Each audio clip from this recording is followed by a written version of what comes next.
right, so hello everyone. Welcome to the Currency of Anarchy. My name is Josh Davis. I'm Thomas Shane. And if you'd like to be a part of the discussion during our live tapings, please check us out at youtube.com/user/Cur of Anarchy on Mondays at 9 p.m., 6 p.m. Pacific. And you can see our final products on the air at youtube.com/user/Voluntary Virtues on Wednesdays at 3 p.m. Eastern, noon Pacific. So please check that out and check out their website at voluntaryvirtues.com. So, Thomas, we have one guest that's been on before and one that may catch up with us later. So go ahead, take it away, Thomas. Okay. Yeah, well, right now we got Marky Ballantyne on. This year, his second time being a guest on the show. And possibly another guy is coming in later if he ever receives your invite or whatever. But yeah, so today we're going to be talking about collectivism and how it relates to anarchy and freedom in general. And my whole take on it is I'm definitely not pro. I don't support collectivism. I don't support the collectivist mob mentality or the herd mentality. And it's not so much. It's important to distinguish, though, before I even start talking about it at all. It's important to distinguish between people working together in the group versus collectivism, and this is what Josh and I were kind of talking about last night a little bit. We wanted to maybe have a little back and forth on it. First of all, is a group of, you could still be an individual and work within groups, cooperate within groups. There's a difference between a group of individuals working towards a shared feeling or working towards a common goal and unity or solidarity with one another, and those are two terms that Josh doesn't care for. So let's have a little back and forth. Explain your reasoning behind not really caring for those words. I often see solidarity as used inappropriately. Unity and solidarity to me are the same thing. Whatever. Unity, the idea of it is, like you said, people get together for a common cause. And actually, a lot of times it's used at first for human rights, or, rights in general, like gay rights or that kind of thing. But I think that leads to the problem is when you individualize these rights as not property rights, because all rights to me are just rights for everybody. They exist, and when you specify such things like gay rights, then you're saying that there is a separation between the two ideas, if that makes any sense. It boils down to a group trying to force others to accept them. And you can't force anyone to do anything, even though it would be the right thing is to accept who they are as who they are, and respect who they are. That would be the right thing to do, but you can't force it upon them. I think that's where the problem lies in the solidarity idea. And the idea of oppression, we've been oppressed, so we have to fight back, and fighting doesn't get you anywhere. Whether it's violence versus violence, it's evil versus evil, it's fighting fire with fire, and that's where I come in with these terms. What do you have to say in response, I guess, Thomas? Your mic is off. Yeah, I guess it really, there's a whole lot of gray area there because it really relies on, first of all, defining your definitions, defining your terms on what you're talking about. So if you're talking about a group of individuals versus a group as an individual, which is collectivism is not a group of individuals working together, it's a group. It's the mentality that the group is the individual and that all of those involved within are just moving parts of that one entity. So the question in my mind is, when does it turn from being a group of individuals with a shared feeling or a common goal? When does that turn into collectivism, and how? Because figuring out that transition period right there would be it would be, in my opinion, breaking ground in the liberty movement itself. Because if you can figure out what drives people to go from, we are individuals working together, cooperating, combining our strength to achieve something for freedom, figuring out how that turns into, we are a group, we are one entity, we all feel, basically. See, that's my big problem with collectivism is you cannot be. I'm an anarchist. I'm an individualist. I believe that all true anarchists are individualists. I don't believe in collectivist anarchism because I think it's a contradiction in and of itself in the terms and in the meaning. Being an anarchist is believing in self-ownership. It's believing in the individual. I am a sovereign individual. I have my own independent thoughts, freedoms, and preferences. That's anarchy. Collectivism is the group ownership. The group is a group acting as if it's its own entity with its own rights, and therefore negates the rights and preferences of each individual in that group, because you're no longer making your own decisions. You no longer have a choice. You no longer have rights or freedoms as an individual in a collective, in a collectivist mentality. It's just what's best for the group. And if that doesn't work out for you, tough shit. Basically, what's important for the group is that basically the group must be supreme over the individual, and that everybody must sacrifice their own, basically, self-ownership and self-interest in exchange for what's best for the group. So that's my problem with collectivism is that it's not. It is the opposite of anarchy. It is just enslavement by another means. It is being ruled by another means. Instead of being ruled by a politician or a king, you're being ruled by a group. You're being ruled by a mentality. So yeah, that's how I feel about it. Marky, you got anything on this? I think voluntary collectivism could work. People in a basketball group are sharing a common goal to play basketball, and they're trying to put the basketball in the hoop. So voluntary collectivism, individuals working together to share a common goal to make the basket, could be voluntary. So, yeah. But collectivism is bad. It's the group over the individual, what Thomas said. Yeah. So I was thinking it's like getting back to the solidarity idea, and the reason why I don't like it is where does that change lie? Where does when does it change from respecting individuals' rights to a group mentality, like you're saying? And I think it's the idea from the outset of using force to get what they want, as opposed to just showing what the individual's power is and then grouping it together, like how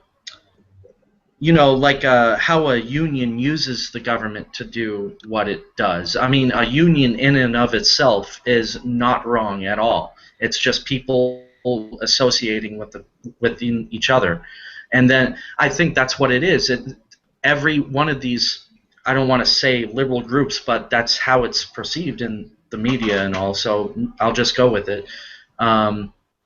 Liberal groups end up using the government to force their will upon others. It's the opposite of what they want to do, because they want others to freely understand who they are and cooperate with them, but then they go ahead and use the government to get what they want. That's the key. It's the force.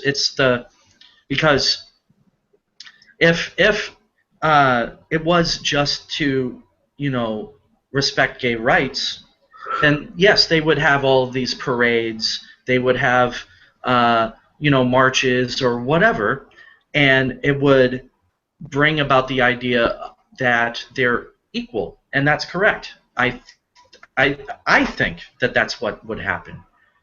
but it's once they use the government to get what they want. Like, Massachusetts was the first to accept gay marriage.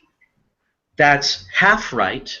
The problem is, why is the state in there in the first place? That's what I'm saying, I guess, is what I'm trying to get at.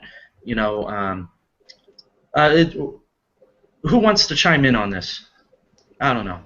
Well, let's dig a little deeper on this and talk a little bit about the concept of the group and the concept of group rights. Yeah. So a lot of good examples of collectivism and that group mentality are things like feminism, racism, sexism, gay. I guess feminism kind of is sex, but gay rights, black rights, women's rights. These groups of people's rights. These people are focusing on.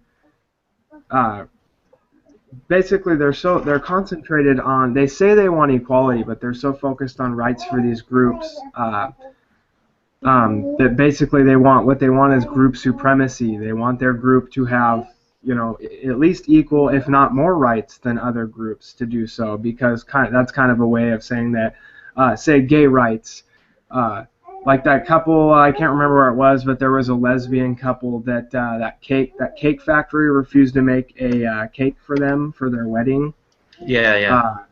I believe that I believe that the court ruled that was their religious freedom not to provide them a cake for their wedding because they were against it. But that basically right there is the gay rights people are trying to trump the rights of that private business owner.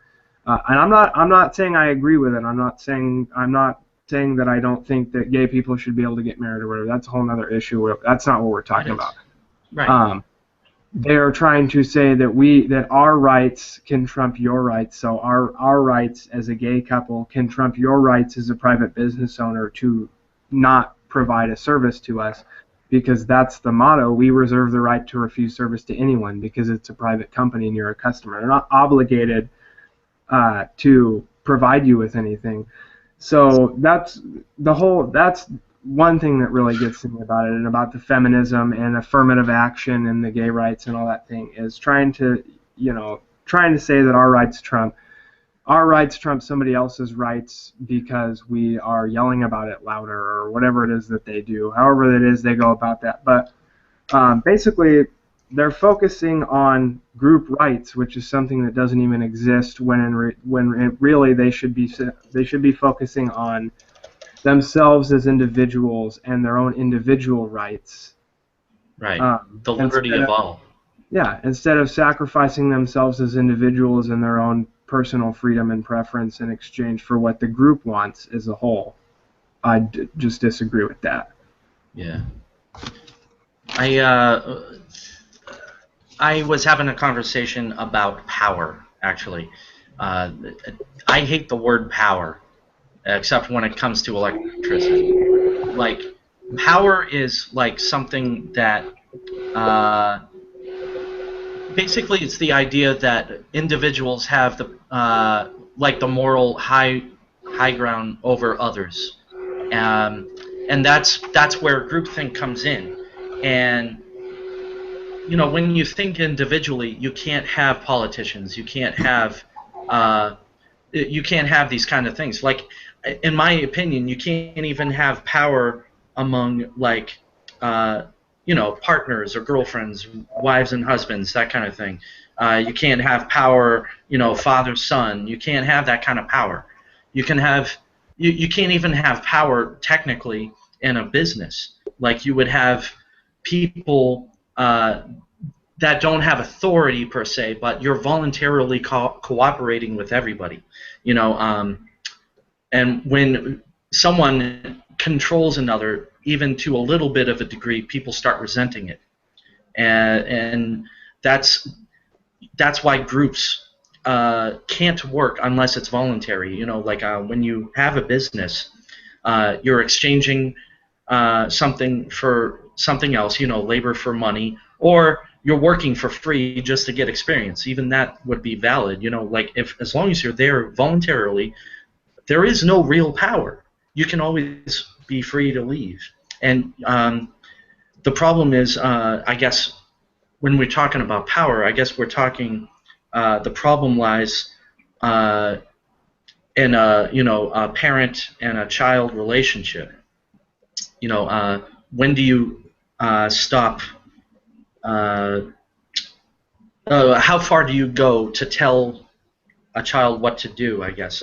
I guess we can leave this for another point or another time. But this term power, resonates with so many people, especially within cities, because there's that burdensome government, and they're used to the authority, that illegitimate authority.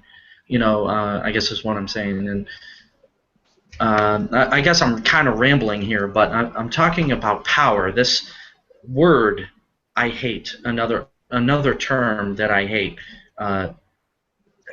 It's a term that actually really shouldn't exist, but it does exist because there's been so much illegitimate authority within the human history, I guess is what I'm saying, especially medieval times, if you think about it. People are just used to that authority, and I don't like it. That's all I'm getting at. I keep on saying the same thing over and over again. Yeah, we kind of have a tendency to do that on this show. We just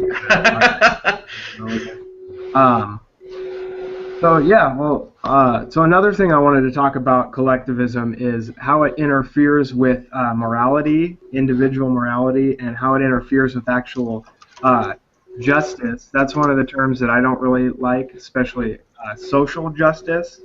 But in the terms of individual justice, I mean as in making decisions based on morals and acting accordingly. So making a decision based on your own morals and values and acting in accordance to what's best with those morals.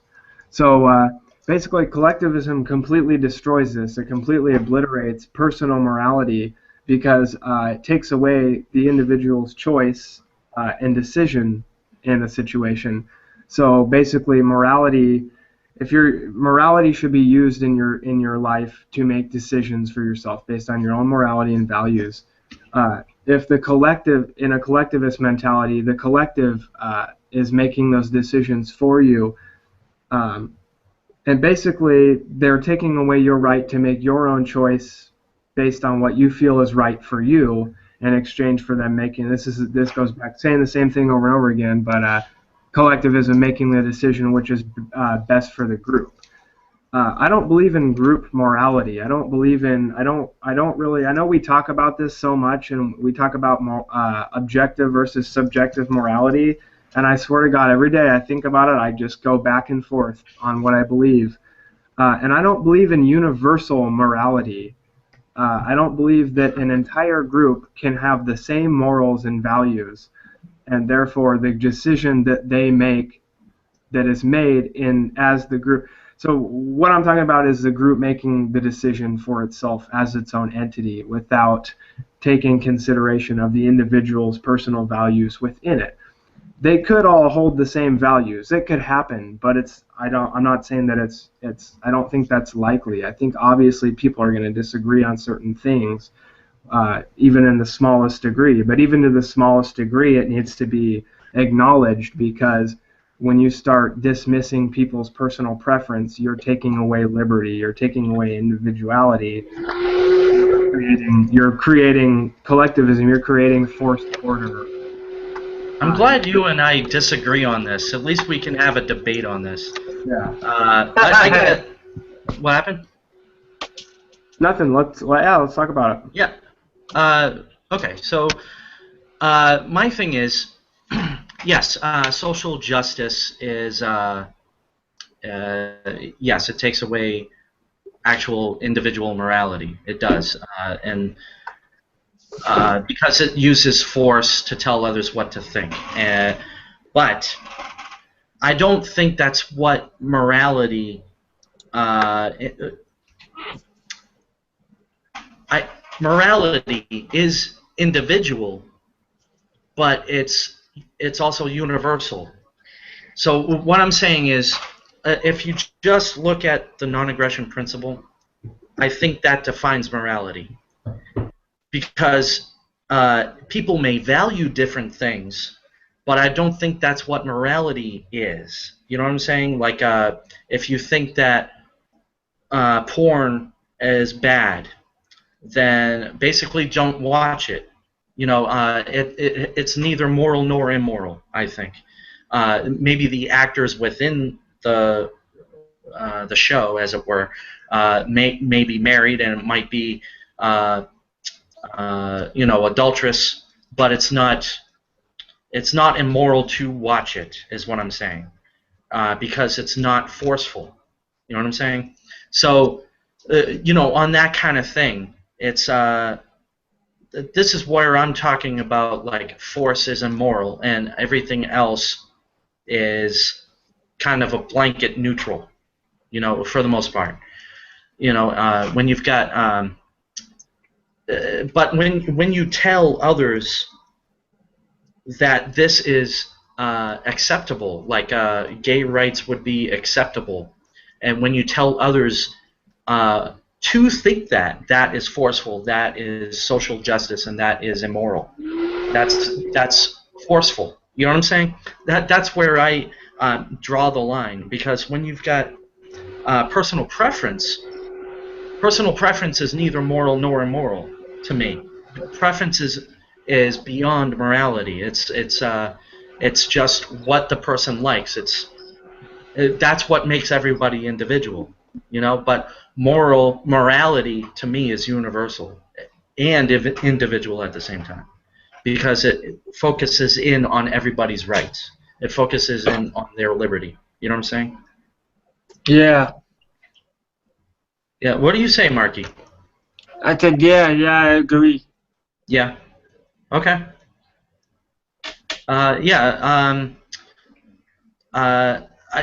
feel like social justice is not justice. Justice is individual, while social justice removes everybody's rights. They are two different things. However, individual justice, like actual liberty and justice for all, is actually for all. It is universal. It is individual.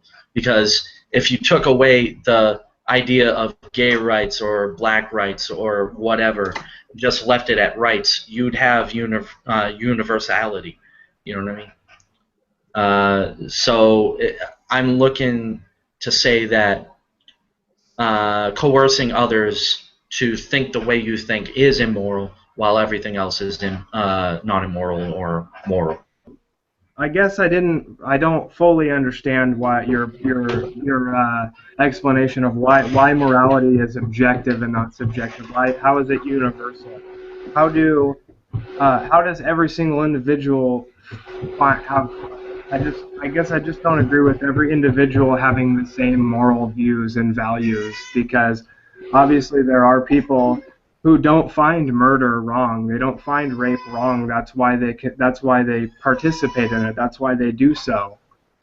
There are serial killers that will murder dozens of people, and then even after imprisoned, they will say, "I'm sorry," to the pain that they've caused the families in that. But not a lot of them will admit that what I did was wrong. They'll say that what I did, I had an urge inside me that I needed to satisfy, and that they had no moral stopping them from committing that act. So that's why I say morality is subjective. Even I don't consider that subjective, though. That's a use of emotion as opposed to logic. They were being emotional. They had some kind of aggressive urge, and they just acted upon it without. Well, maybe they did think about it, but I doubt it, because that would be sociopath or psychopath or whatever. You've got the people that want to control others through politics or a mob or something, and that's aggression, and it's immoral from an objective standpoint. If you just draw the line in the sand, you can tell that it's immoral, and you don't even society, if you think about it, doesn't want those people in it. It purges them in anarchism. They would be purged, but they exist because of politics. They exist because of the groupthink. That's why they exist. They would otherwise have been left to dust by nature. Like, if you think about it, nature would have got rid of them. And, like, even in nature, like animals, for example, other than killing to eat, you don't see much aggression. So it barely exists in nature, but we have a system. A system shouldn't happen. It shouldn't. It's unnatural. The system is created by us to, feed the sociopathic need that a lot of people have. It's ridiculous. So I say that morality is objective, and it's not subjective. It's a matter of people's wanting to be aggressive, existing because of our groupthink. You know what I'm saying? Yeah, I get what you're saying, and you make some good points, but that's still the fact that those people exist, the sociopaths and the psychopaths, just kind of proves right there that morality is not objective, because even if they were acting on impulse or emotion and they killed to satisfy an emotional urge that they had, later on, once that emotional urge had passed, I feel like they would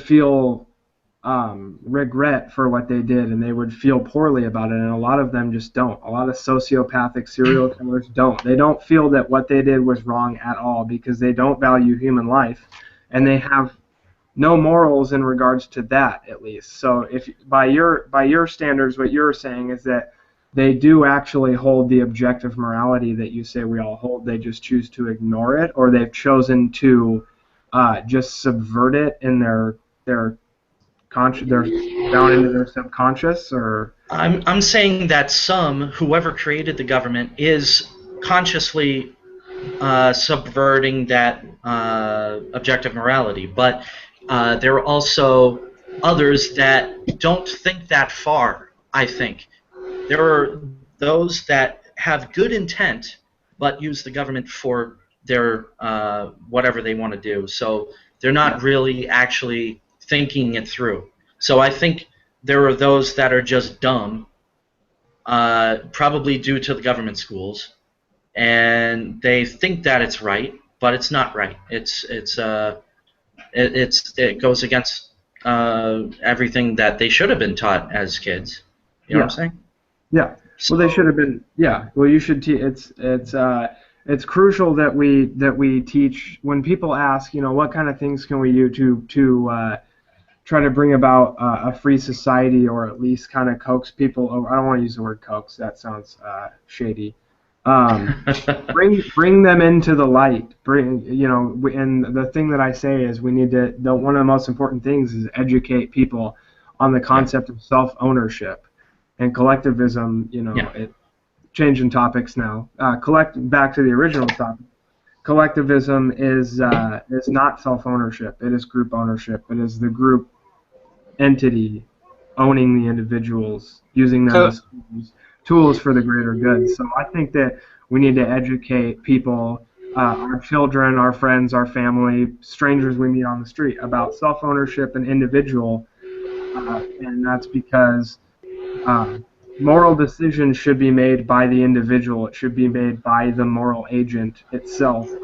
Because you and I like to disagree on it, but morality and values come into play in decision making, and I think you should really focus on personal morals and personal values, and use them to make your own decisions as your own moral agent, because they ultimately impact your life. You ultimately stand to lose or gain from them, so you should be the one in control of making it. So.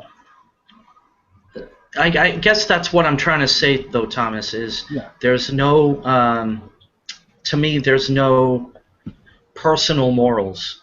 It's universal morals that apply to each individual equally, but yeah, everybody has their own values that they hold dearly. You know what I'm saying? I think that's why the two words exist. They're two different things to me. Okay. So before, if you want to transition over into kind of talking about more about how collectivism pertains to government and how government is sustained by it, real quick, we have looks like one or two viewer questions. We have somebody who's viewing and who's he asked these a little while back, so it's we got to kind of rewind a little bit. But he wanted to know. How do you communicate to someone like the gay couple that they should respect a business owner's individual right to not provide a service such as baking a cake for them when they feel disrespected? It's in their immediate interest to go to the state to get what they want. So I guess the broader question is, how do you communicate to these collectives that individual rights are what they should care about when in reality they can benefit at the expense of other people through state coercion?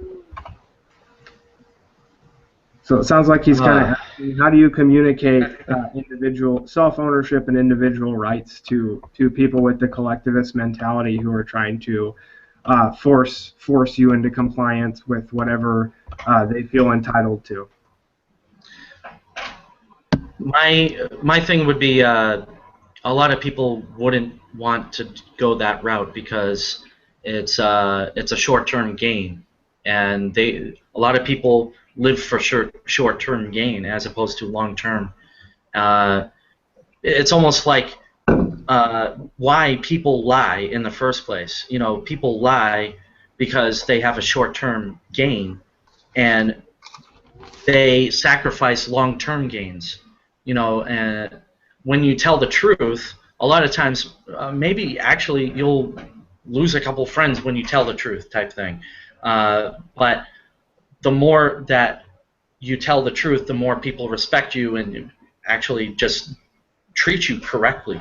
That's how I've seen myself, and a lot of people respect me due to the fact that I'm honest a lot. But anyway, that's besides the point. People in general just like the short-term gain thing. They like Social Security because it's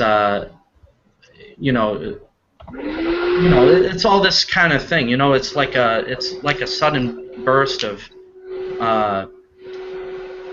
it's a benefit that they don't think they have a hand in. You know what I mean? But they do. I guess that's what I'm trying to say is it's going to be very difficult. It's difficult to transition people to liberty when they're taught incorrectly most of their lives.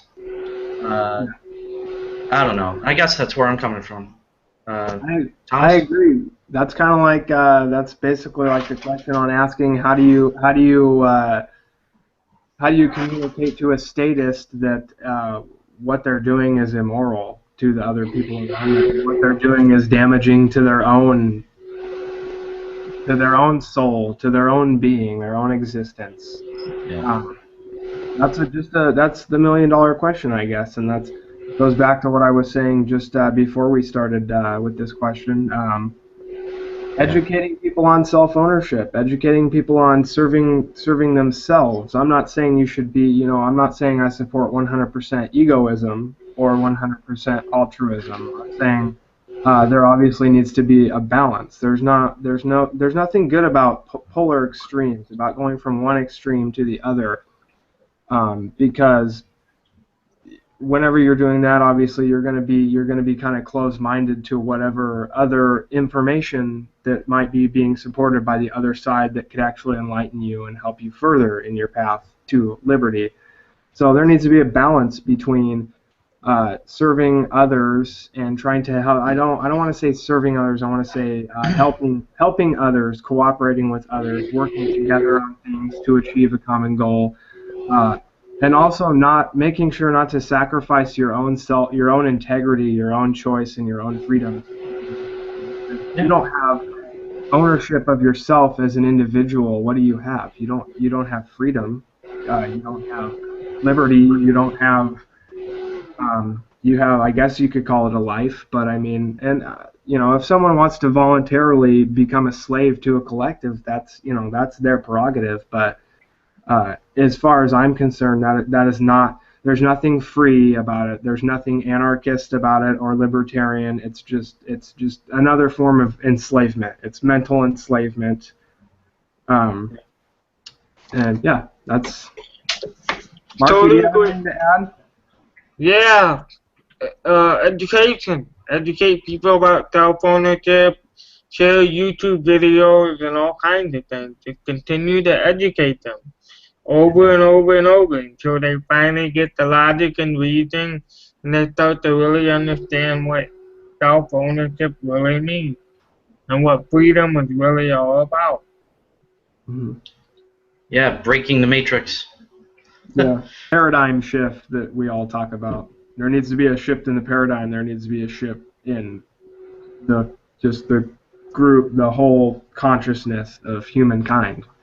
She says, hey, just a comment about the live show. What about a subjective preference that is universally shared?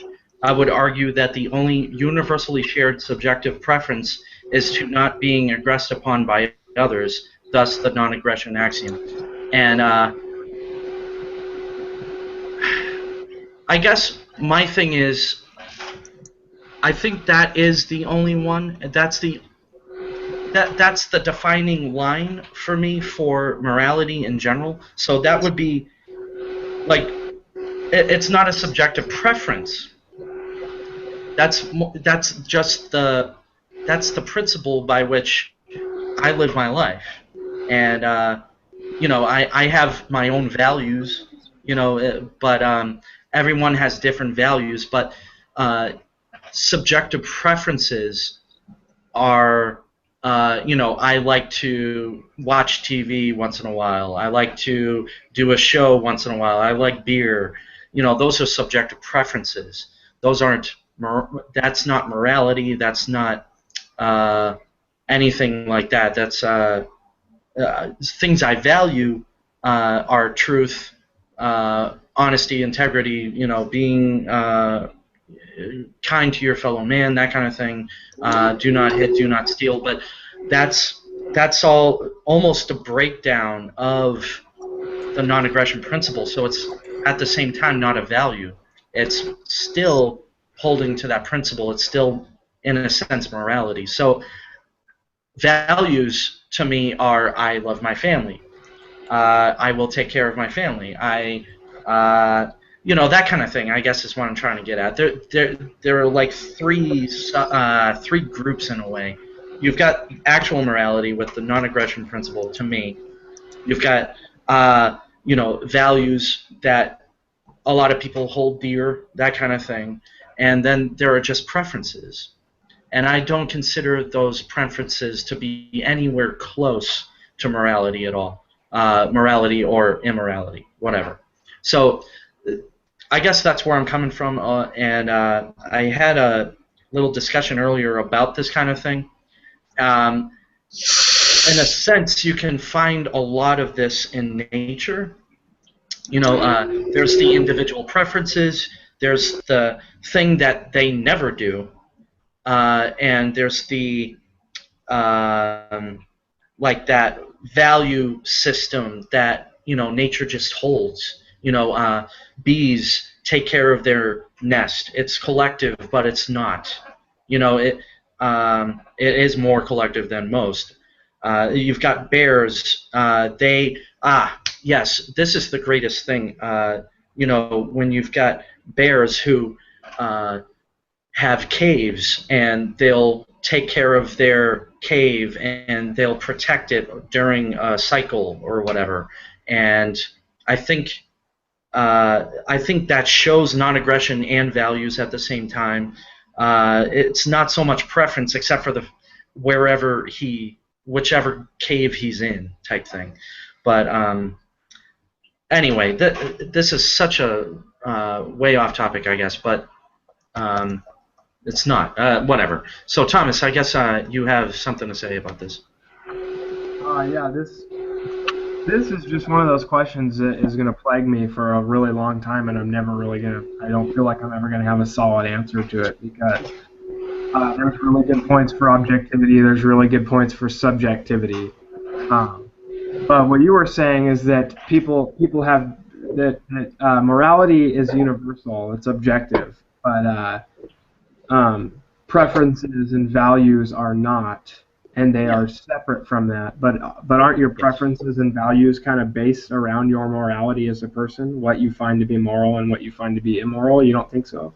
No, is Moral my beer agents? drinking? No, is my beer drinking anywhere near moral or immoral? It's just what it is. I'm drinking beer.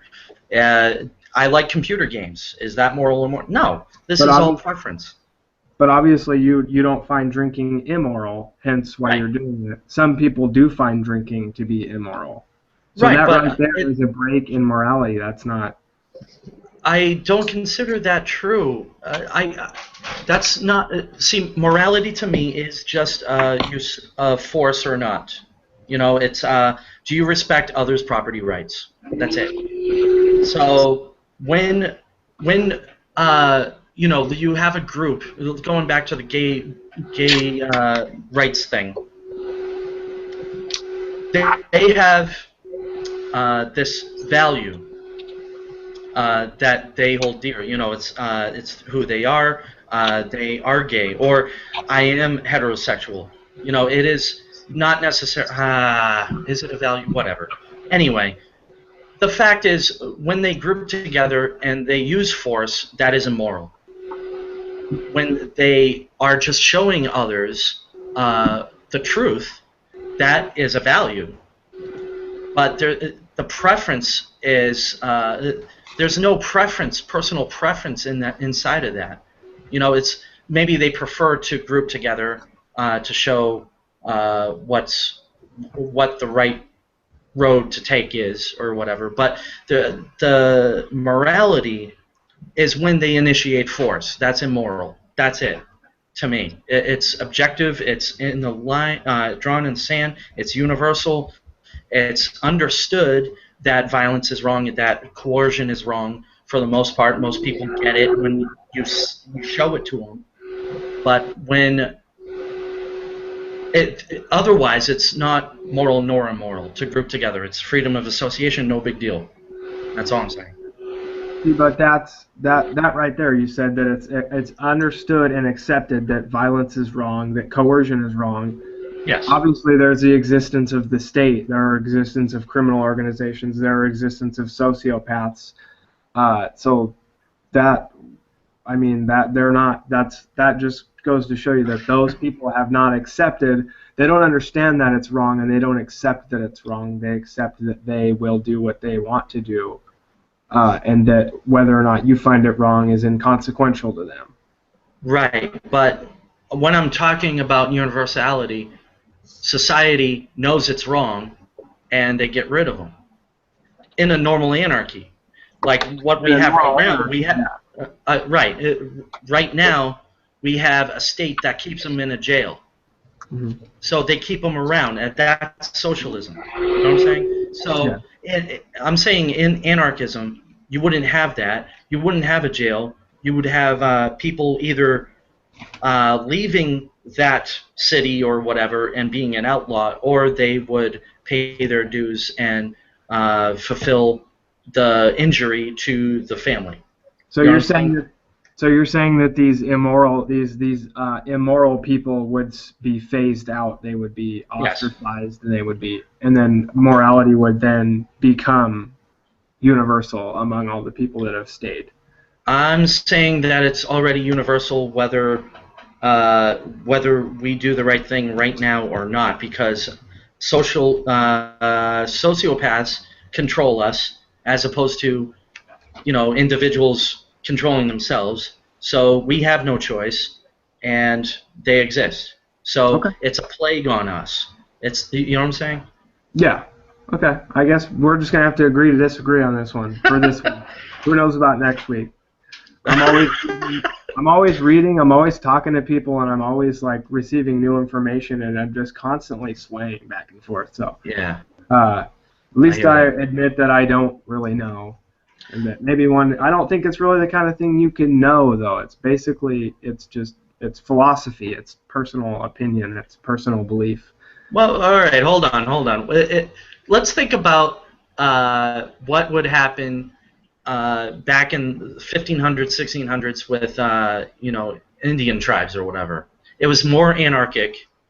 I believe that they ostracized more. I'm not saying that they probably had something like a jail, but not set in stone type thing.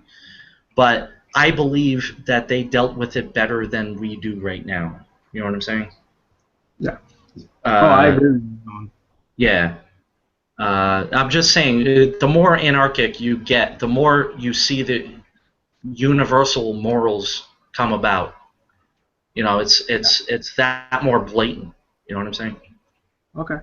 All So right. do you want to go over the prices, and then you want to transition? I want to talk about democracy a little bit and how it is collectivism. We've got to get Marky in on this show a little bit. Jeez. I But know. yeah, here's some prices. Are you exist over there, Marky? Yeah. Okay, great. All right, real quick. So last time we did this show, it was June 30th.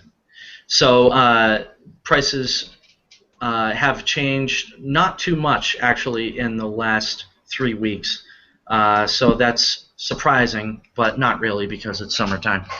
Anyway, tonight is July 21st, and these prices were taken at 8:43 today. Silver last time was 21.02. Today it only went down by about 10 cents, $20.90. Gold was 1325.89. Now it's 1311.40.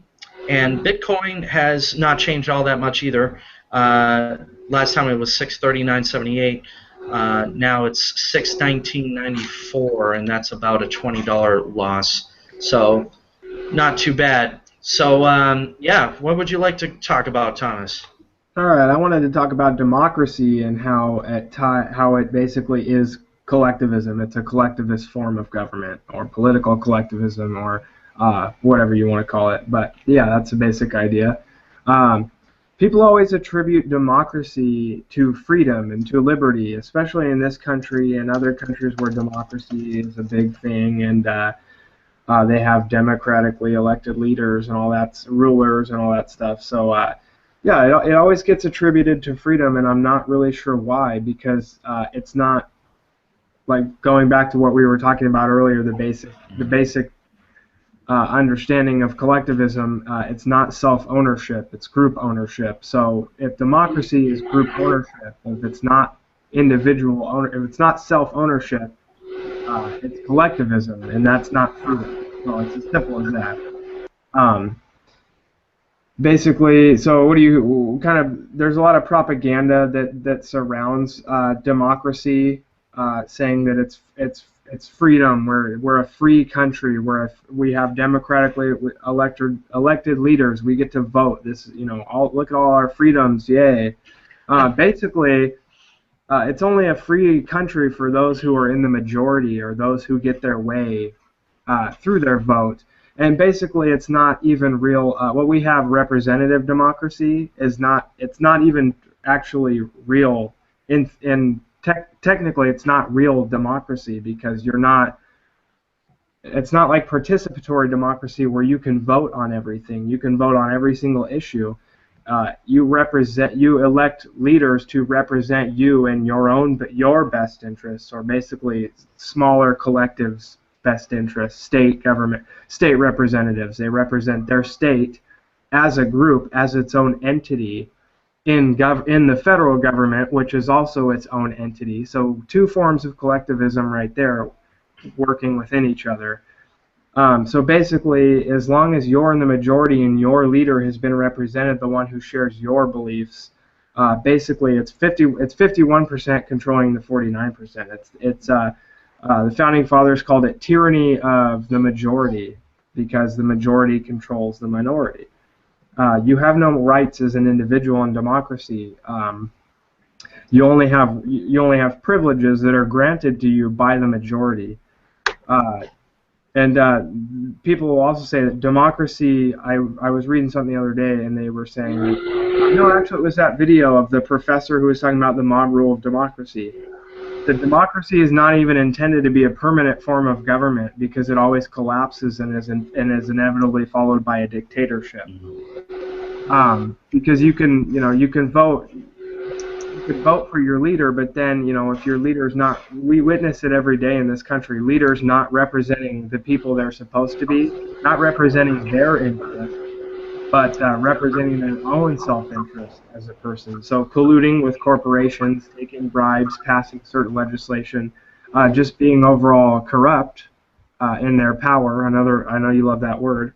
Corrupt in their power and their authority over others, and using it to serve themselves completely. Um, Big problems that I have with democracy and the collectivism of democracy is, first of all, you can vote for access to other people's property. You can vote in new taxes.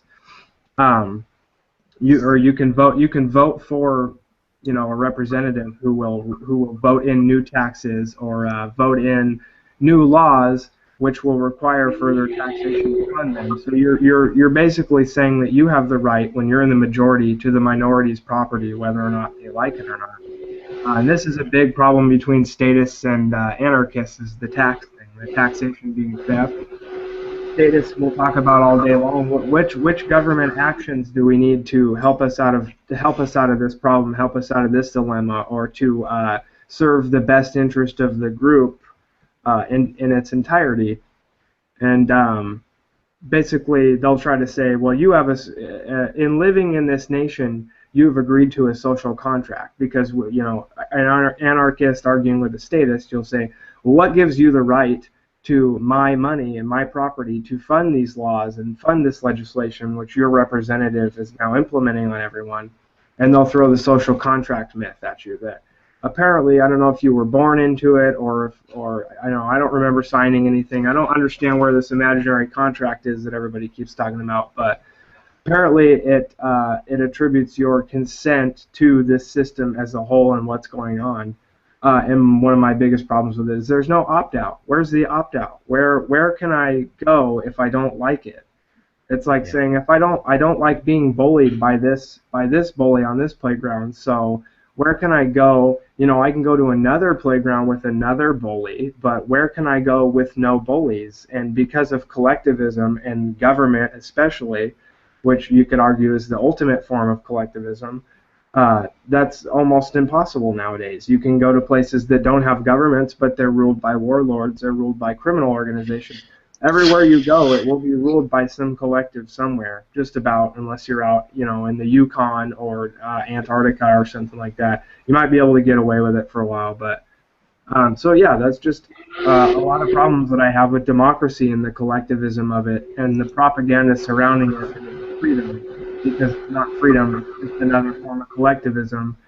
And like most forms of collectivism, they're wrapped up and they're made to look nice and they're made to look like a gateway to individual rights and freedoms. And all it is let us use you as a tool in our group to gain our own ultimate needs. Yeah. You're right.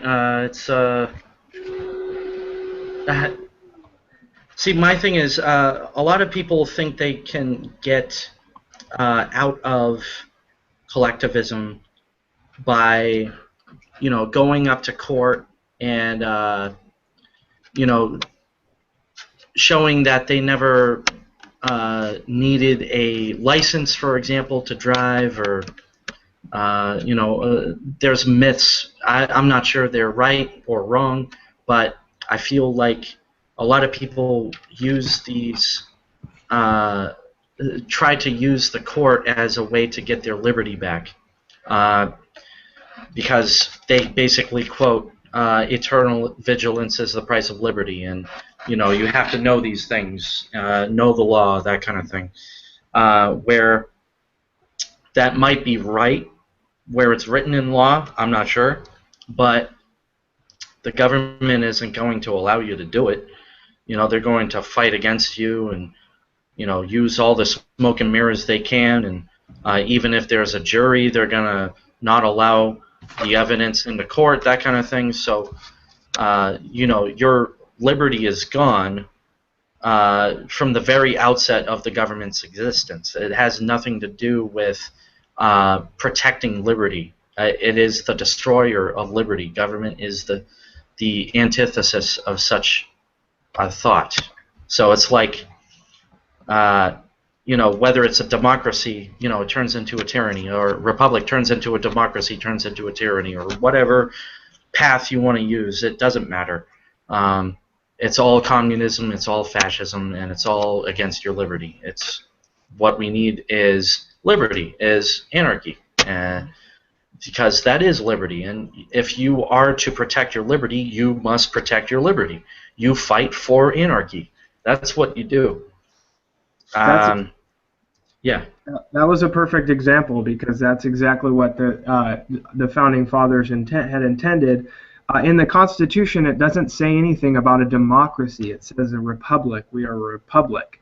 So that's a perfect example for what you were just talking about, and for the fact of why the idea of government, supporting the idea of government, or supporting the idea that government action and aggression can preserve your liberties or even gain you new liberties just by taking away the liberties of others. But that's a perfect example right there. We started out as a republic.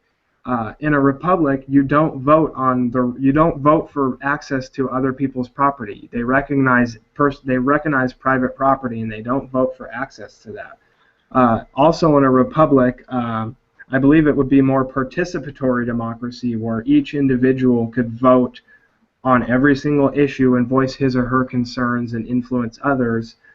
But basically, that sounds all fine and dandy, but it's still government. Even a constitutional republic is still a form of government, and obviously what it turned into was they sneaky snaked it over into a democracy.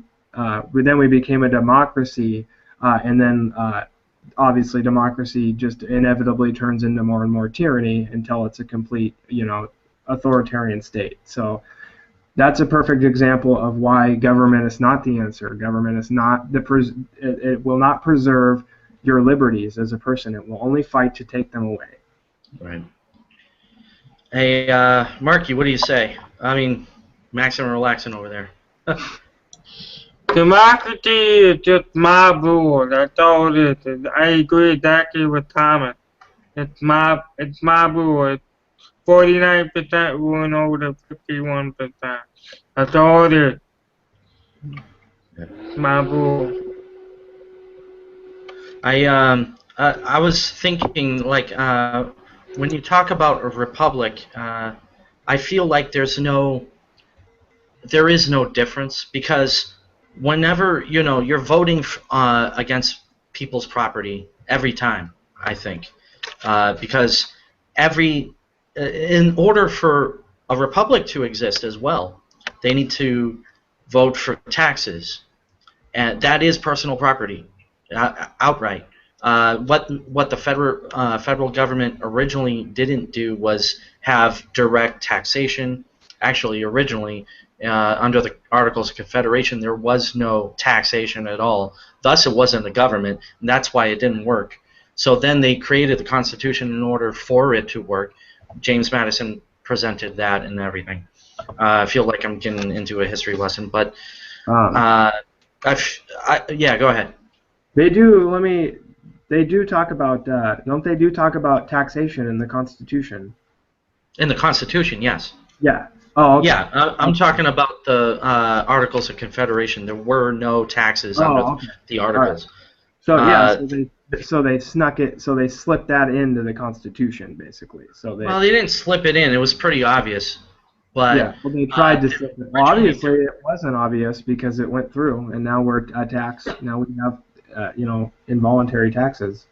No, it was obvious because I think Rhode Island was holding out on it, and they only needed like 9 states to pass it, or 9 states to pass it or something, and originally under the Articles they needed all 13, and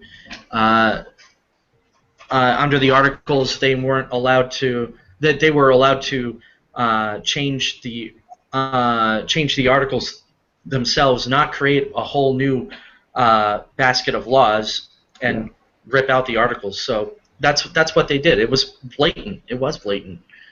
I guess I'm just saying it's funny how fast they were corrupted by the authority. It's funny how fast, how short of a time they went from wanting to be a republic and wanting, they fled here from the tyranny of the British, and they wanted to erect their own system of government in which individual rights would reign supreme, and freedom, liberty and pursuit of happiness for all, and all that good stuff. Just funny how quickly they transitioned into, well, maybe we'll just have this, and then maybe we'll just do this, and then look what it turned into. So that's a good example for constitutional minarchists, is how quickly a limited government focused on individual rights will completely 180 and screw you over the first chance it gets. Because what is the quote? Power corrupts. Absolute power corrupts absolutely. Yeah, absolutely. But I think we gotta end it here. But so I want to thank everybody for watching. And thanks to Marky for being on the show. Hey, thank you, Marky. Yeah, thanks, Marky. Yeah, thank you. no problem. Yeah, Thomas, thanks again, and we'll see everybody again. If you guys want to check out the live tapings, it's on Monday nights at 9. Yes, we are back on the show, and these tapings are edited, posted with graphics onto Voluntary Virtues at youtube.com/user/voluntaryvirtues. So, yeah, check us out, and thanks everybody for watching. Take care.